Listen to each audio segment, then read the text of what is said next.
ସେଇଠି ଲେଖା ହେଇଛି ମହାପୁର ଗୋଟେ ପଢୁଥିଲି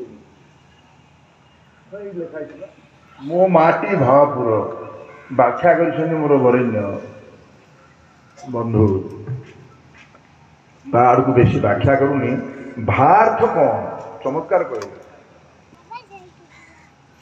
ଭାର୍ଥ ଭାରତ, ଭାତରୁ ଭାରତ ଏବଂ ସେ ଭାର୍ଥ ଆଲୋକ ଖଣ୍ଡରେ ରତ, ସାଧନାରେ ରତ। ରଟା ଅଛି, ଭାରତ ସହିତ ର ବି ଅଛି, ର ଅଛି। ର ଅର୍ଥ ସୂର୍ଯ୍ୟ, ର ଅର୍ଥ ରାମ ଏବଂ ରହିମ। এটা যদি আপনি চিন্তা করিবা সে নিষেধু চেতনার সেই অনন্ত অক্ষর ভিতরে এটি ওড়িয়ারে কহিলে কাহাকে ভাল লাগেনি বুঝন্তিনি।